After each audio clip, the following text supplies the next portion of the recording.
আজিমল রেসিপিতে স্বাগতম। ঈদের শুভেচ্ছা সবাইকে, ঈদের শুভেচ্ছা, ঈদের ভালোবাসা নিও। তো ঈদের সামনে যদি ঈদের ভিতরে যদি এইরকম রসমালাই হয় সেমাইয়ের, তাহলে তো কোনো কথাই নেই, ঈদটা কিন্তু জমে একদম ক্ষীর হয়ে যাবে। আসসালামু আলাইকুম, কাছে বা দূরে যে যেখানে আছো, আশা করি সবাই ভালো আছো। তো এখানে আমি 2 কেজি একদম খাঁটি গায়ের দুধ নিয়েছি, বাবার বাড়ি থেকে কিছুদিন আগে দিয়ে গেছে। তো এই ভিডিওটা কিন্তু আমি আজিমল রেসিপিতে আজিমল ব্লগে ছেড়ে দিয়েছি, ধুক্কু আজিমল ব্লগে ছেড়ে দিয়েছি, তোমরা চাইলে দেখে আসতে পারো। তো দুধের ভিতরে আর কোনো পানি দিইনি, দুধটা বলক চলে এসেছে, তারপরে দিয়ে দিলাম চিনি। মিষ্টিটা তোমরা যেরকম পছন্দ করো ঠিক ওই রকমটাই দিয়ে নিতে পারো, কোনো সমস্যা নেই। তবে আমার বাসায় যেরকম আমরা মিষ্টিটা পছন্দ করি ঠিক ওই রকমটাই দিয়ে নিলাম। 2-3টা এলাচ দিয়ে দুধটা দেখো জাল দিয়ে কতটা ঘন করে নিয়েছি। আর খাঁটি গায়ের দুধ দিয়ে যদি কোনো কিছু বানানো হয় তার তো স্বাদের কোনো শেষই নাই। তো 1 প্যাকেট কুলসন সেমাইও নিতে পারো, তবে আমি একটা এলেনের সেমাই নিয়েছি। তো এলেনের সেমাইটা একদম গুঁড়ো গুঁড়ো করে ভেঙে নিয়েছি। আর এখানে দিয়ে দিছি পরিমাণ মতো পানি, একটু নুন দিয়ে পানিটা বলক আসার পরে সেমাইগুলো ঢেলে দিলাম। ঢেলে দেওয়ার পরে একটু নেড়ে চেড়ে নিচ্ছি। 2 থেকে 3 মিনিট একটু নেড়ে চেড়ে নিলেই কিন্তু সেমাইটা সেদ্ধ হয়ে যাবে, এত পরিমাণ চেপুন।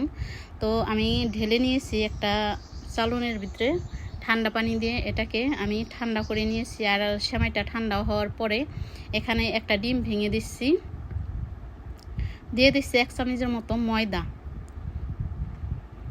এখন ভালো করে এইগুলোকে আমি হাত দিয়ে নেড়ে চেড়ে একদম মিশিয়ে নেব, ঝাঁকানাকা করে। তো ঝাঁকানাকা করে আমি নেড়ে চেড়ে মিশিয়ে নিচ্ছি। বিসমিল্লাহির রহমানির রহিম। একটা পাত্রে দিয়ে দিলাম পরিমাণ মতো তেল।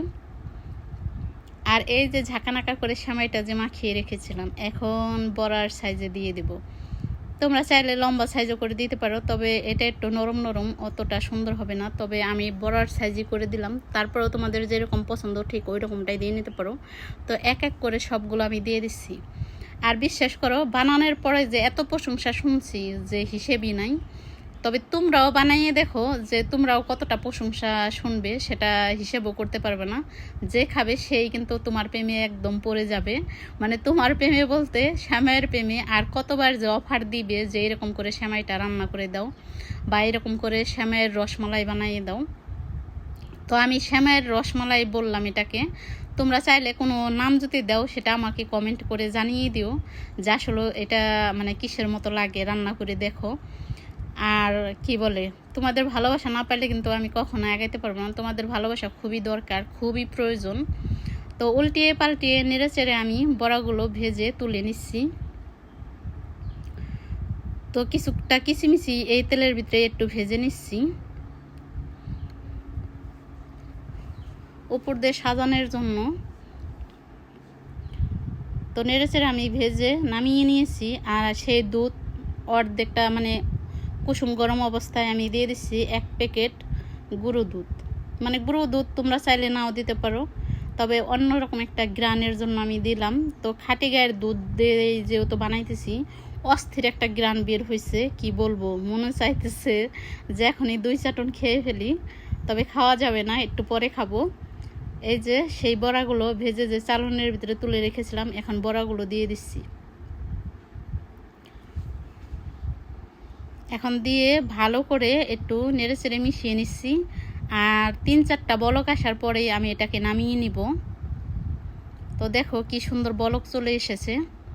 তো এখন আমি এটাকে নামিয়ে ঠান্ডা হওয়ার জন্য পরিবেশন করব। তো ঠান্ডা হওয়ার পরে দেখো মাশাআল্লাহ, খেতে কিন্তু দারুণ সুস্বাদু হয়েছে। তোমরা বাসায় অবশ্যই ট্রাই করো। আর যদি তোমাদের ভালো লাগে তাহলে লাইক, কমেন্ট, শেয়ার, সাবস্ক্রাইব করে আমার পাশে থেকো। আজকের মতো এতটুকুই। আল্লাহ হাফেজ।